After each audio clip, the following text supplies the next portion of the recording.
Standing in the Sunlight with Cynthia Rose. We are all on an ever-unfolding unique journey. Join Cynthia Rose as she begins her unique perspective to all that is meaningful. Topics and personalities that support your path, bringing inspiration and passion and heart-centered ways to live a more fulfilling life. A down-to-earth and uplifting sharing of what it means to be spiritual, creative, and living life to the fullest by standing in the sunlight. Born an intuitive medium, Cynthia Rose is also an ordained minister, singer, astrologer, educator, and writer. She has studied the intuitive and healing arts for over 40 years. Rise up and stand in your sunlight now with Cynthia Rose.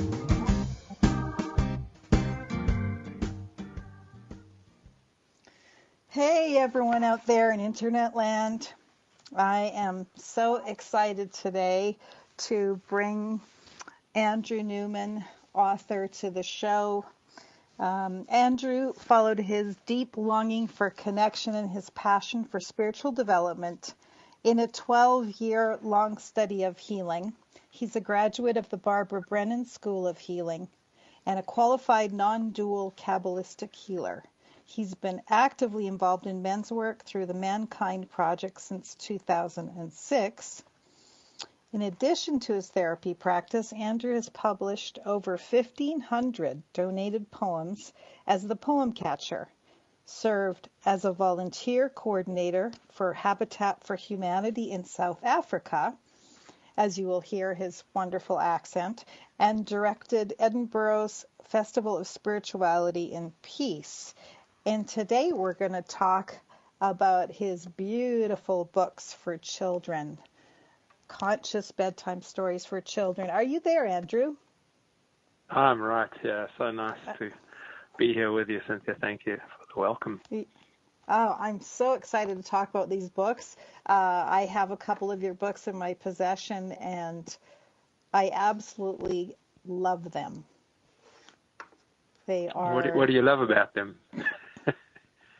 You know, I have to mention The Hug Who Got Stuck is one of the books that I have here. And I just absolutely love the way your story is telling a story, but leading the child back inside of themselves for their answers. I'm so glad you see that. I mean, that's exactly at the heart of many of the stories involve the internal world and the external world and the relationship between the two. And I think our children can need valuable support around those, the integrating of, hey, I don't know what's going on inside me and how does this make sense? I absolutely agree. I used to be a teacher, and that was my goal always, was how can I be there for the kids to help them own what it is they know. And I used to wish there was books like this when I was a teacher. It's difficult for adults to find their way back in with the big crazy world, and what a great world if we can raise our children with these kinds of lessons. Yeah, that's my path has been a lot of therapeutic work with adults and working on healing. And the way I would say it is that it takes a lot of work to turn an adult soul back towards itself, and particularly when on the path of life we learn some things that aren't quite right and aren't quite true about the nature of the world, and then we have to the unlearning takes a whole lot of effort, and the neuroscientists will back that up and say that it's easier for us to create a neural pathway than it is to rewire one and recreate a new one. And so that's why the books exist. That's why I've applied my understanding of healing and therapeutic and psychological developmental growth to the kids, because if they don't, if they get set off on the right path right at the beginning, they have a lot less unlearning to do. Okay, so that's your motivation in becoming a children's author, I take it. Well, that, and it's a whole lot of fun. It really is. I mean, where else do you get to? I get to bring worlds and characters to life, and take those characters on heroic journeys that inevitably have some sort of struggle, but then through the struggle there is a victory. And in the world of healing school, we would talk about what is the healing response that a client needs. What is the experience that they need to have into their system and be a new response, so that they can change the patterns that are old and out of date.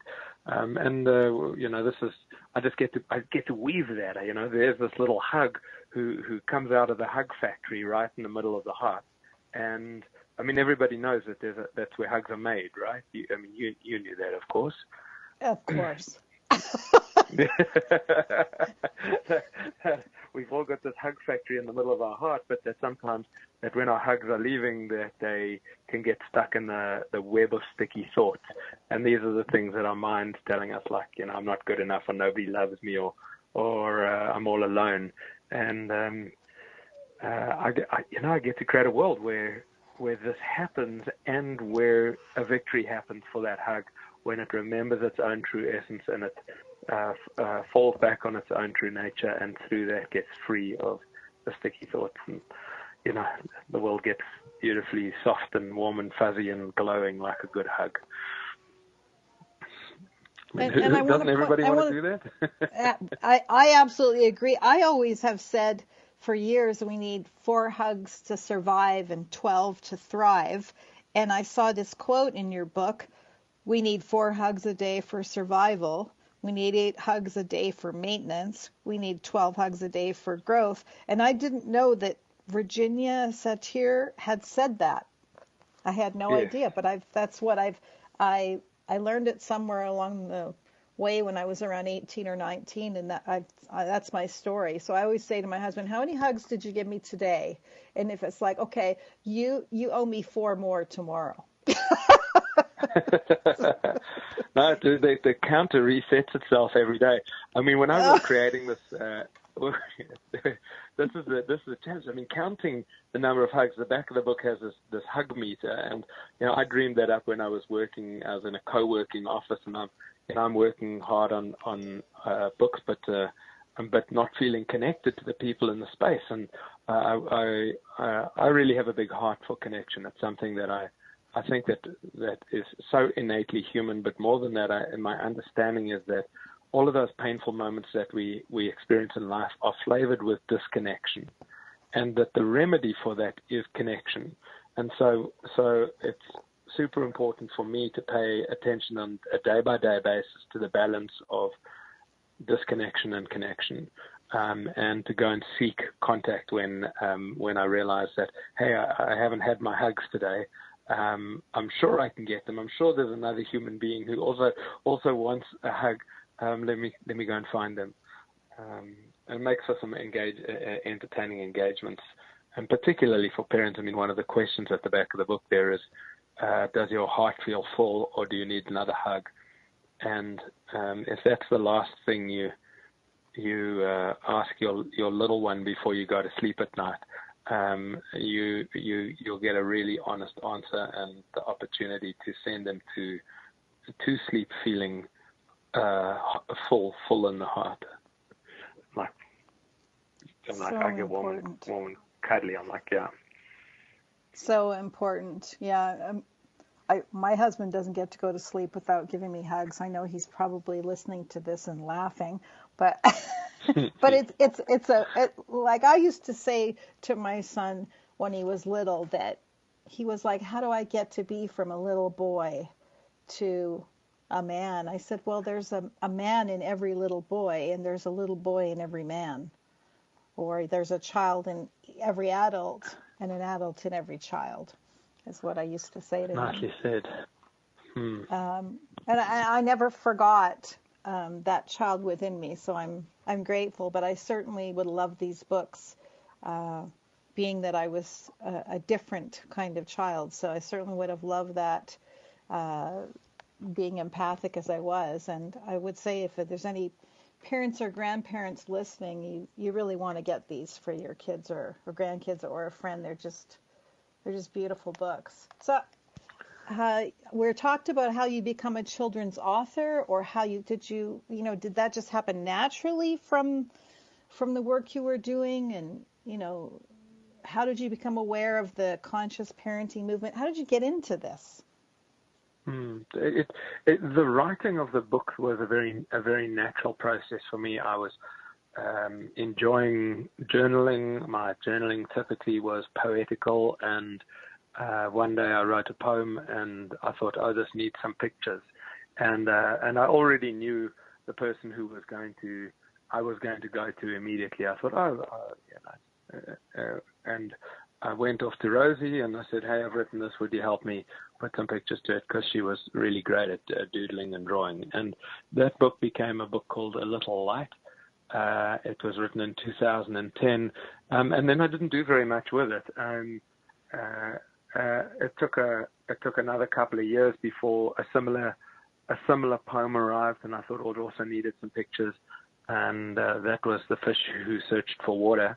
I used to call it that the title originally was The Fish Who Nearly Drowned in His Search for Water. And very quickly thereafter, The Tree of Goodness, followed by The Bee Who Could Not Choose Her Flower. And they were very, in a way, as a photographer takes a picture of the world and then shows you the picture and says, here, look what I see. This is what my poetry was always doing, and these stories, in a way, are like that. It's my picture of the world, and go, here's what I noticed. Have you noticed this as well? And the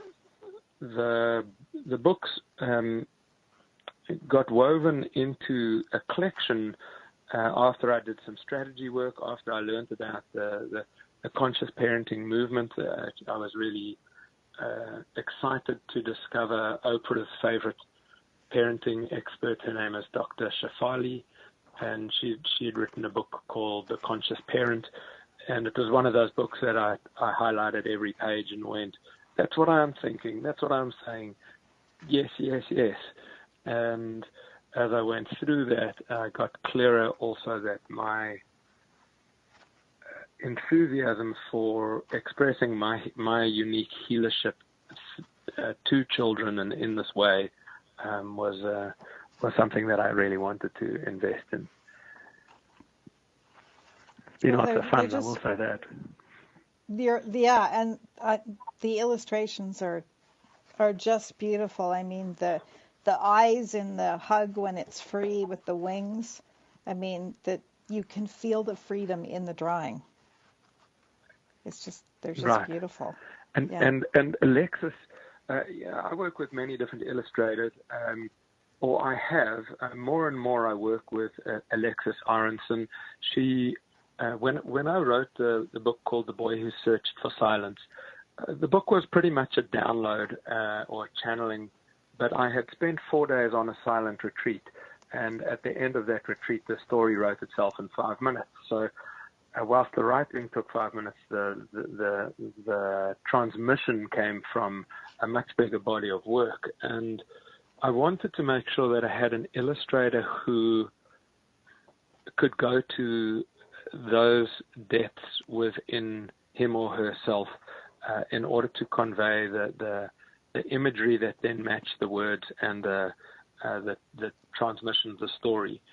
And that's where Alexis and I started working together. And she was a very competent artist, but hadn't been in the book industry before. And frankly, as you heard, neither had I. I'd been making these up as I went along. And I have a motto and an encouragement to myself and to other people, which is to let the first spark of creativity live unedited. And I say that because if we edit too quickly, we never get to the deeper, the next piece. And so Alexis's work was young in the illustrative sense, and mine was young in the writing sense and the creative stuff. But we've grown along the way, and the artwork sometimes get more sophisticated, and sometimes we pushed back and gone for more simplicity. It's been a partnership that she says to me, how come every time you send me a book and I work on it, I have to go through the same journey that the character in the book goes through?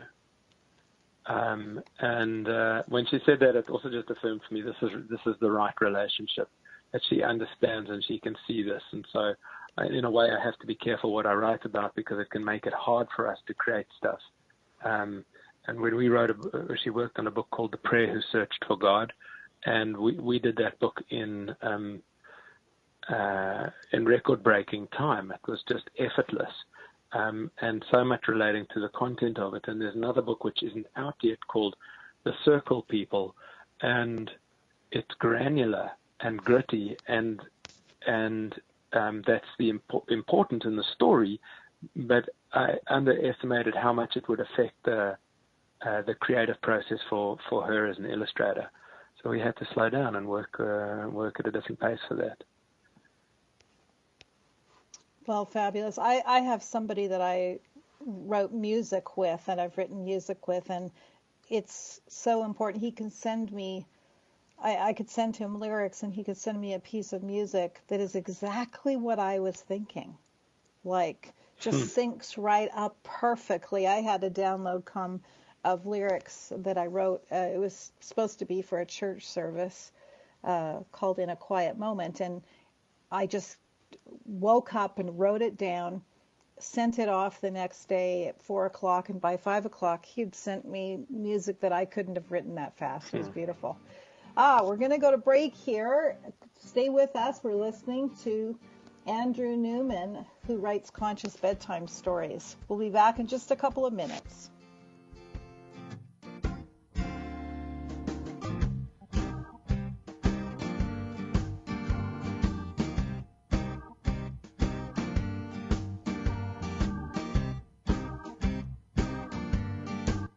Your conscious lifestyle on steroids. OMTimes Radio. IOM FM. OMTimes magazine is one of the leading online content providers of positivity, wellness, and personal empowerment. A philanthropic organization, their net proceeds are funneled to support worldwide charity initiatives via Humanity Healing International. Through their commitment to creating community and providing conscious content, they aspire to uplift humanity on a global scale. Connect at omtimes.com. OMTimes, creating a more conscious lifestyle. Hello, I'm Sandy Sedgbeer, host of OMTimes magazine's flagship radio show, What is Going On? My passion is sifting through information, research, and innovations from new thought teachers, speakers, and researchers, pushing back the boundaries of what we know about life, energy, metaphysics, and the universe. I love shifting perceptions about who we are, why we're here, and how quickly impossible becomes normal when we open our minds, expand our awareness, and accept that the only limits that exist are those we place upon ourselves. So if you're the kind of forward-thinking, eager investigator of what lies beyond the current reality that most perceive, why not make a date to come play with me in the field of possibilities at 4 p.m. Pacific Time, 7 p.m. Eastern Time every Thursday, and together we can discover what's really going on.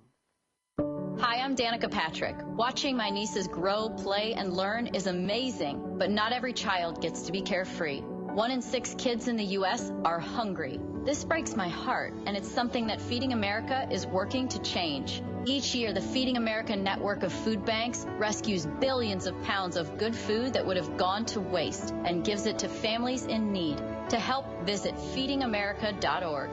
Brought to you by Feeding America and the Ad Council.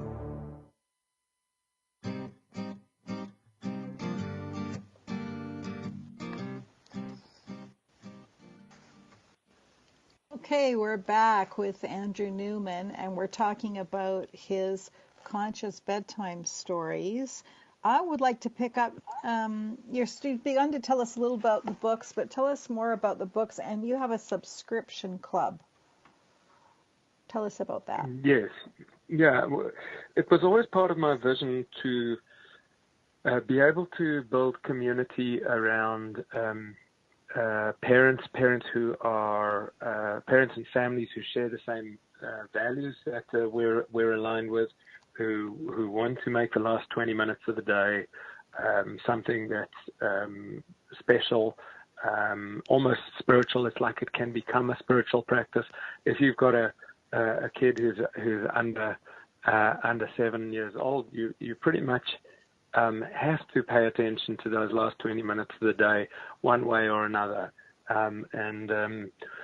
The subscription offering that we put together, this could only grow, of course, once I had 12 stories, and we do a picture book, coloring in sheets that match the picture book. All of the books have stickers in the back of them, and then also we want to keep those stickers. For example, in the hug book, the sticker says, "I hug from my heart."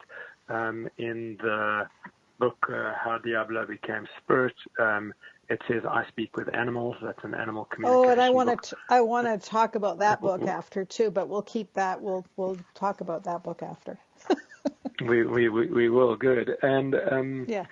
Then families are invited to a full moon live story time on Zoom that we offer, and we really don't want to inundate people with electronic media because we're all about connection. But there's an occasional email that says, here's why we wrote this book. Here's what the story's about. At different times of year, what I know that parents face as the seasons changes, as the holidays come around, those are families can opt in for the whole year or try it out for a few months and see how the kids like it, and it's all on our website, consciousstories.com. Fantastic. So there is something exciting about. Oh, go ahead. Sorry, there's something exciting about something arriving every month at the door. I know that many of us had that as kids in some way for us, and this was always something fun for me to go and see what the postman had delivered, and I want to keep that excitement alive in families. I think that is really important. I wasn't one of those kids where we could afford that, but I had a friend whose parents bought her the Dr. Seuss books, and she was sort of like, there's another book. I was like, when's it coming? I was over at her house reading her book as soon as I could. Her parents wouldn't let me borrow it, but I'd be over at her house and say, "Did you get a new book this month?" Yeah, I mean that really. I was a bookworm. I loved reading, and she didn't like reading so much, but sometimes it's just the way she was with the situation she was. I think she was probably wanting more connection, because as I remember that family, there wasn't a lot of connection going on. So that she had the books, just not the connection. And I remember that, even though I was only 7, I remember that. So right, yeah, we're even at that young age, we're very astute to the atmosphere of a home, and how it is, and how what channels nourishment flows through and where it doesn't flow through. We might not have the language for it yet. This is the one of the reasons why each story starts with a snuggle breathing meditation, 4 simple breaths, starting with "I breathe for me." That one's often for mum. Mum's packing kids in at the end of a day. She's still got some work to do. If she chooses to come present and put the other distractions down for a moment, then the quality of connection opens up a lot more deeply. And kids share all sorts of things in those last 20 minutes of the day that are a little bit surprising, and I hear that a lot from families, and how when they're open and ready for a surprise to happen, and they say kids say the darndest stuff, and we use these 4 breaths. I breathe for me, I breathe for you, I breathe for us, and I breathe for all that surrounds us. And paired breathing is the fastest way to create connection, and it doesn't require connection across. It deepens the connection of eyesight. It enhances anything that we've got with if we're making touch contact. It might be massaging or just hanging out, curled up together. That this activity will create a depth of what I might call soul connection. And I can remember when my son was young, I had to work, and I was, single parent. So the last 20 minutes of the day were sitting there with him. And boy, if we'd had these books, I always tried to sort of check in with what kind of day he had and what was going on. And sometimes we would read something, but then we would go off into a whole conversation. And, those are memories that I really cherish, is the end of the day, because sometimes I would be, having long hours with the job I had. And, Right. Then you come home and there's laundry and all the other things, of dinner and all the things you have to do. And I agree, the things that would come out of his mouth at that time, the questions, what a great thing to have a book to say, oh, let's look at this book, just to spark that conversation again. So. And we only get so far with the questions of how was your day, and it gets shut down or limited in the answer with, oh, it was fine. And we need something a little bit, I always feel that the more questions I can think of, the better my conversations go. Right. And so just those little activity pages at the back, help parents by giving them some prompts that, in a way, they can ask it if they had to because it was in the book, not because it came from them. And sometimes that gets a more generous response. And I bet it helps parents that are on their spiritual path too, to take a moment from all their crazy things of this earth that they've had to take care of, to take a moment and tune in with themselves, not just the child. Right. And if they don't do that, then they're not going to model to the kids how to do it. Our kids are mirroring us from day one. They want to be like us, no matter who we are or how we are. And this is really the opportunity to role model, is by going, hold on, I'm just going to take these breaths, or I'm just going to answer these questions about what I'm grateful for today. And you answer them as well. And then together, what I'm grateful for, I know what you're grateful for. Our connection grows and deepens as well.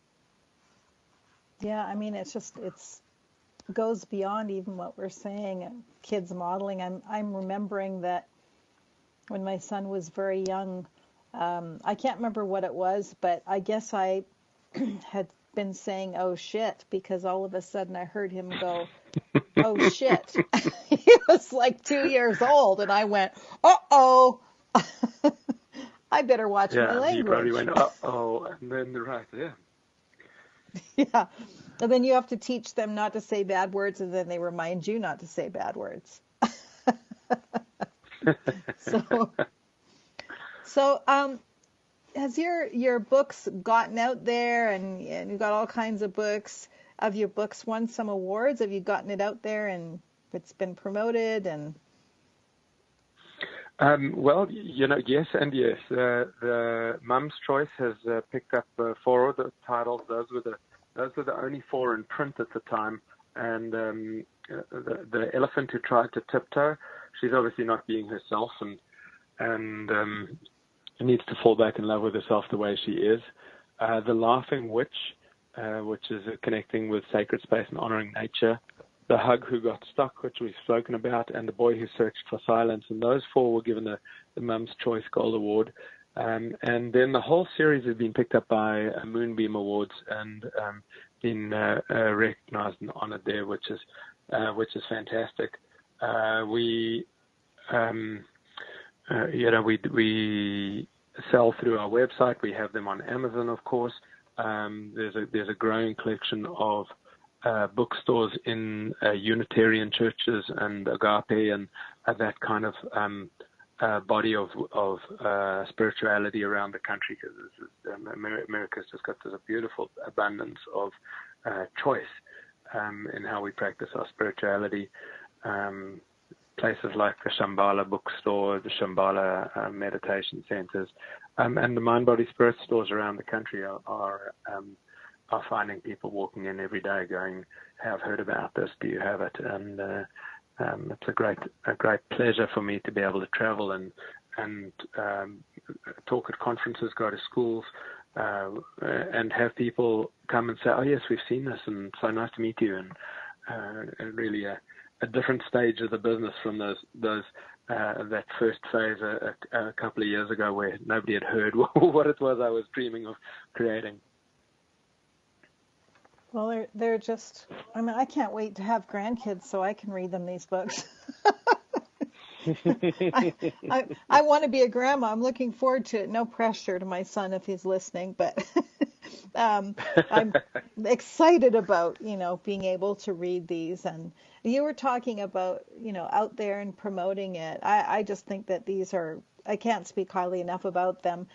You've had some big speaking opportunities, like opening for Deepak Chopra and doing a TEDx talk at Findhorn. Would love to share some of that with the listeners if you want to talk about that. Yeah, the Deepak event was absolutely fabulous. The theme was so the future of well-being, and the organizer of the event ran a competition, which I thought was very progressive of him. His name is Joshua Dawson, and he runs a project called I Am Genie, and he had actually spent many years traveling around the country granting wishes, and he's very good at drawing in resources and funneling them through to places of need. He hosts Eckhart and Marianne Williamson and Caroline Mace and Deepak Chopra. Deepak, we're on first name terms, yes. And he ran a competition, and so I won the speech competition to open for Deepak Chopra at Oregon Convention Center, and that was an amazing highlight, and what a great man and how inspirational he is. And then the TEDx talk, it's not online yet. It's just finished its editorial this week, and it's titled "Why the Last 20 Minutes Matter," and we're talking about a little bit more about what's happening in the brain, a little bit about the neurosurgery around things we've touched on today, like connection, healing, disconnection, and the way that trauma gets integrated into the body during sleep, and how we can change that pathway. The short of it is, if you've ever been to bed on an argument, you know that you wake up on an argument the next morning. It doesn't just disappear. And I can't go to sleep I can't actually go to sleep if I were to have an argument. I'm just too. Right. I just can't do it. I would just not sleep properly. What would be the point?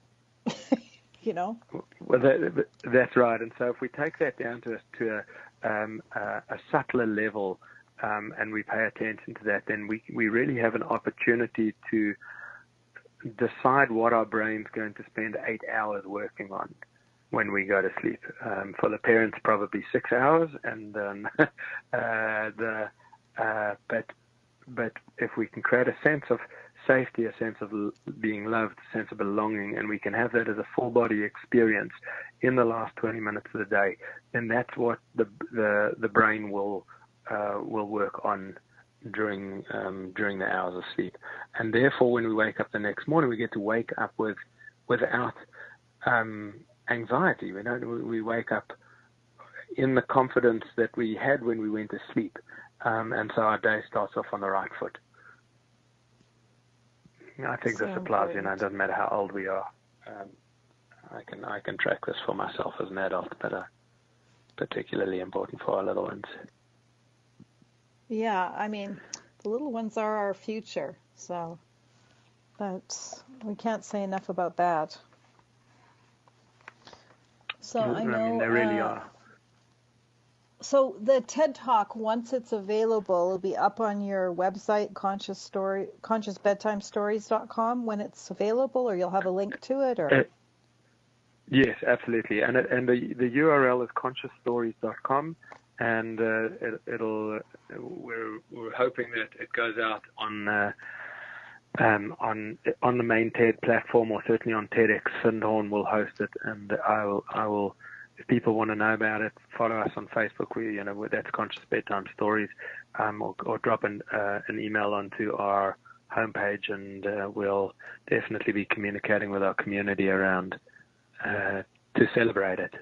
I think it's a great moment. And have you been to any of the libraries and read there, or do they welcome something like this, or no? Yes, absolutely, and it's a beautiful part of the grassroots aspect of this business is that I get to pop up a table in the most amazing places, and so libraries. I've done love schools. I was author in residence, I think was the title they gave me at Bixby School in Boulder.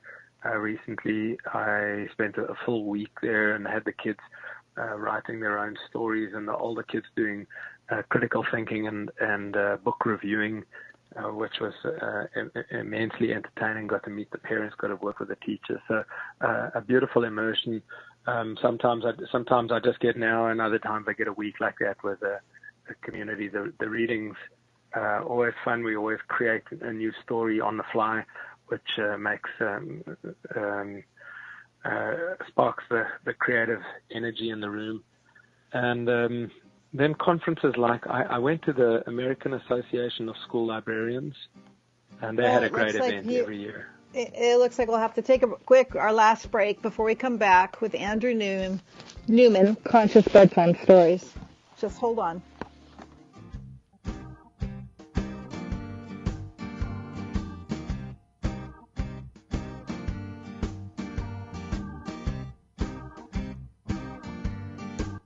Free your mind with OMTimes Radio, IOM FM. Ascending Hearts is no ordinary dating site, but a spiritual dating site with a purpose, to link you with your soulmate. We engineer the serendipity so you can trust that you will attune with someone that has the same matching vibration as you. Ascending Hearts, the conscious dating site for the spiritually aware. Try Ascending Hearts for free, ascendinghearts.com. Tune in to the Practical Intuitive, Mind, Body, Spirit for the Real World with me, host Robin Fritz, Mondays at 2 p.m. Pacific, 5 Eastern. I'll cover personal and business intuition, animal communication, mediumship, space clearing, past life regression, shamanic insights, energy healing, soul choice, and more, all to help you tap your own intuitive and healing skills. No ifs, ands, or buts. The average time a resume spends on an HR manager's desk is 7 seconds, and most of them are tossed aside. Now imagine if one of those resumes belonged to Yasmin, who was living in a shelter, juggling 3 jobs. I had to be resilient. That's something that you can't teach. We rely so much on a resume, yet it could never tell the full story of someone who had to be independent and take initiative. And that's how I handle every project I get. Discover new ways to develop great talent at gradsoflife.org. Brought to you by Grads of Life and the Ad Council.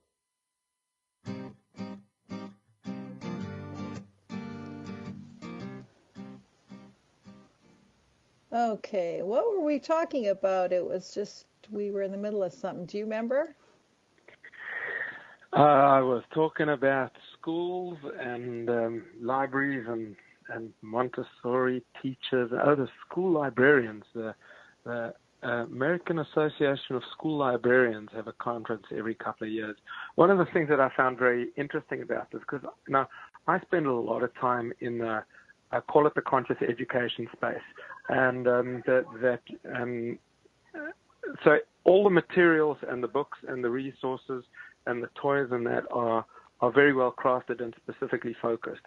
But when I went out into that librarian space, that wasn't the case. And in fact, it would have been very difficult for a school librarian to identify these type of resources in amongst the scale of this exhibition, and it's a mission that I have, is to make these resources more available. Not only, I'm not the only person working in the sector. There's a lot of great authors who are very skilled in mindfulness trainings and want those resources to be made available. So by the time that exhibition comes around in another 18 months' time, we'll definitely have a collaborative working body that can exhibit there and put some neon lights up going, hey, mindfulness practices, conscious resources for your school right over here.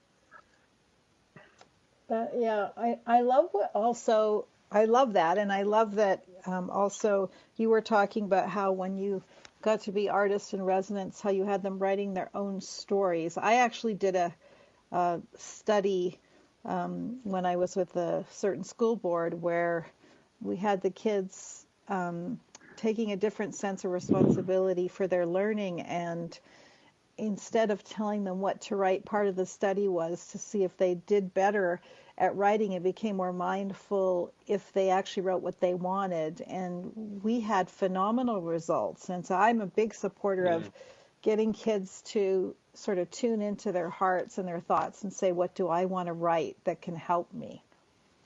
So I really like that. And Bixby School did that. And I had worked with the kids from kindergarten through grade 5. We worked almost exclusively with the book The Boy Who Searched for Silence. And I asked kids ahead of the story what they knew about silence, whether they liked it, whether they didn't. We captured all of the input from them. And parents might not agree with me, but it's definitely my experience that kids love silence. And certainly the kids in these classes did. And we had moments with 12 or 15 kids all just sitting quietly for 3 or 4 minutes in a deep, beautiful silence.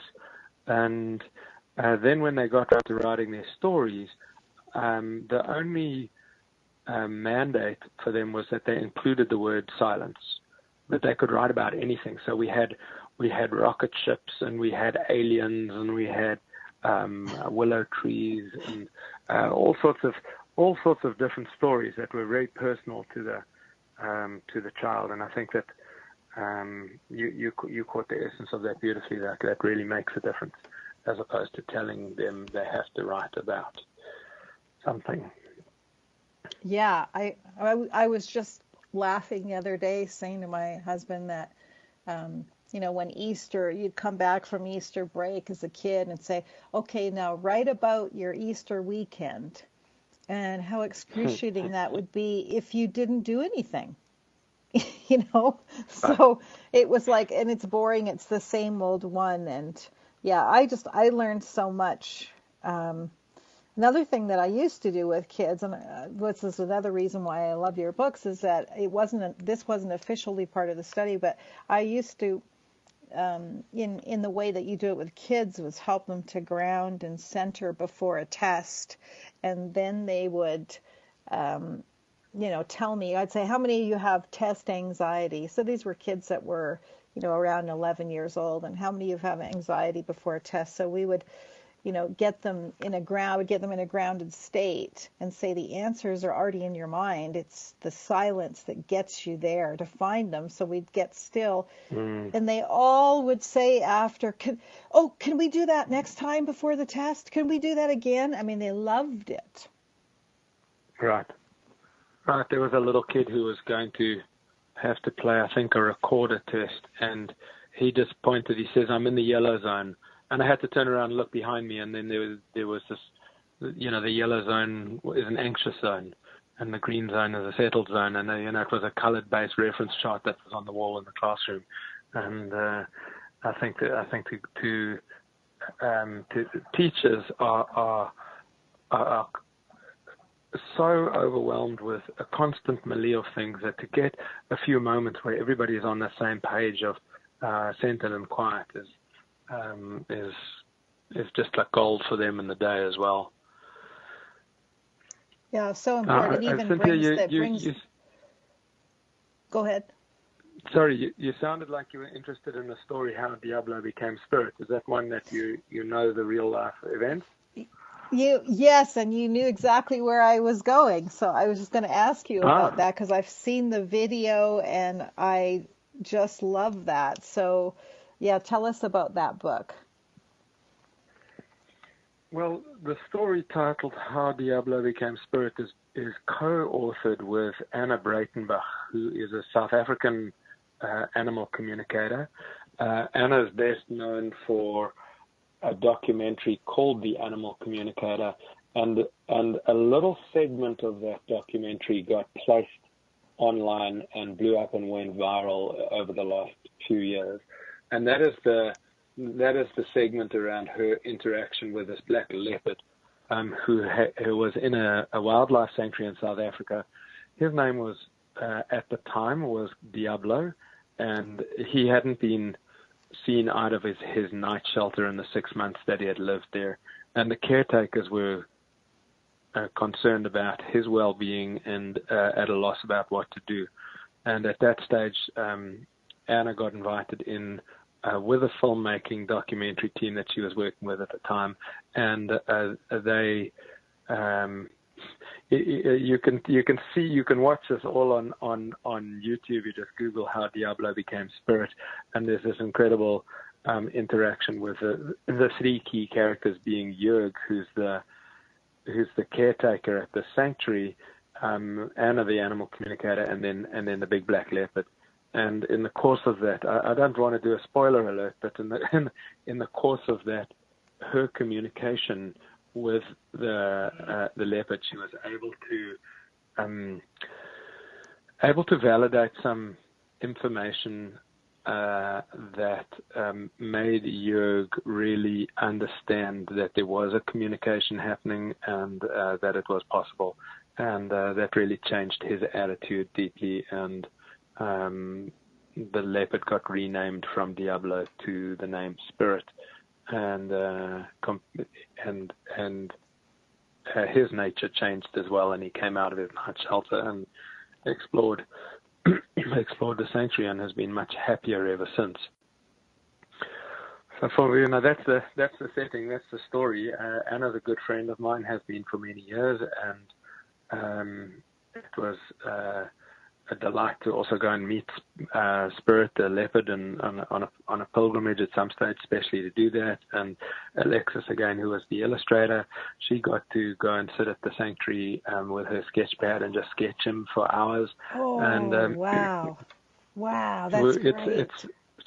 Yeah, so nice. The whole story is just like family and resonant. And there's kids in South Africa who've they're at a Montessori school, and they made up a game that's also been filmed and had a mini documentary made about it. So that's all on our website, and so kids at school can play out these different roles. And really, the story is at the heart of it. It's about listening. Yes, it's about connecting with animals, but it's about the respect that's shown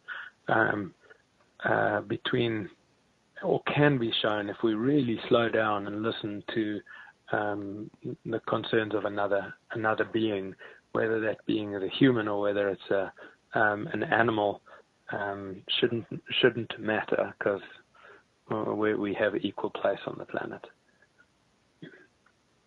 Well said. True.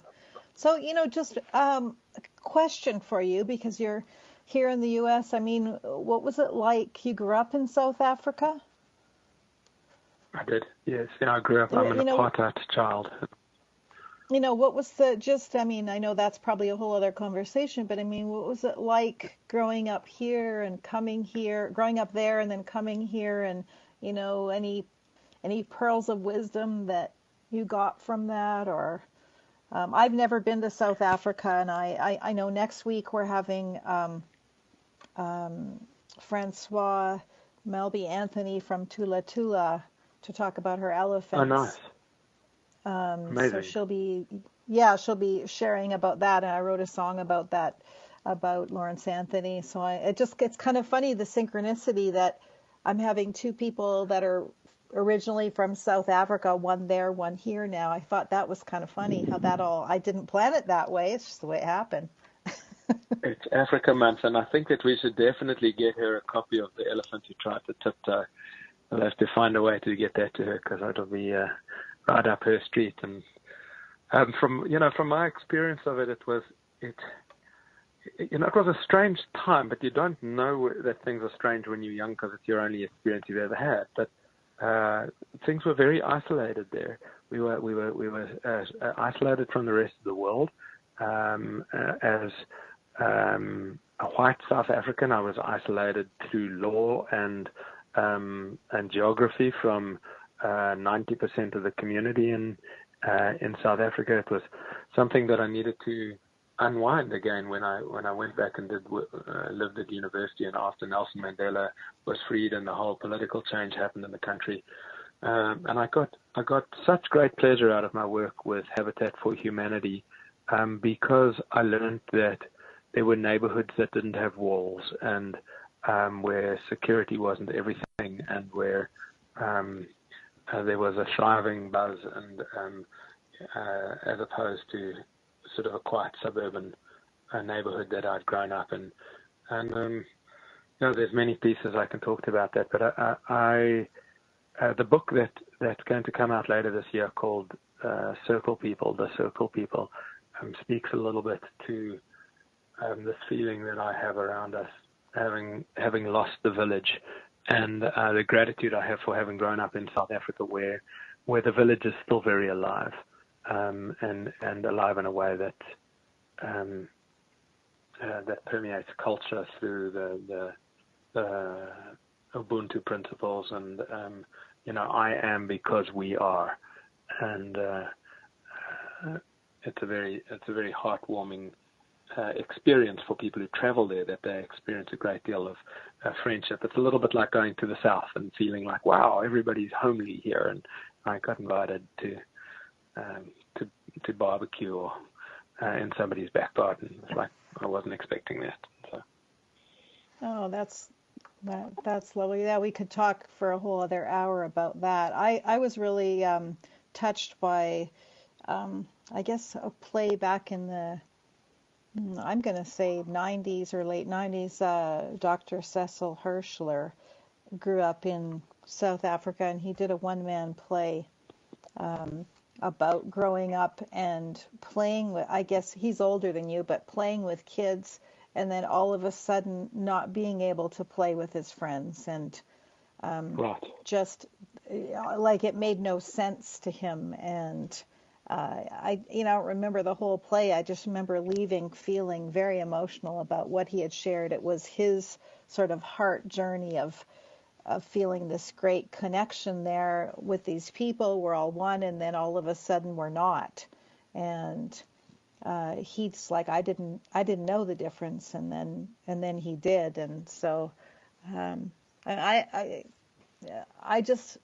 think that we're trying to capture that, the getting back to the village and communities and bring that back. My best friend always says it takes a village, and I think that's what is missing. That's the emptiness in a lot of people, is that they don't have that sense of connection, or we're in our little boxes or apartments. And right. It's important to cultivate that in this society, and however it's meaningful for us, I think. Yes, that's very well said. What does the fireplace look like in our modern day society? We would have sat around the fire, we would have told stories, and when I get the rare opportunity to go and sit by a big roaring fire out in the wild, it rekindles something. But what can we do to create that metaphoric fireplace and the same togetherness and that in our homes today? Yeah, so important. Hopefully, I have a piece of the puzzle for that. But there's many people who are working on it.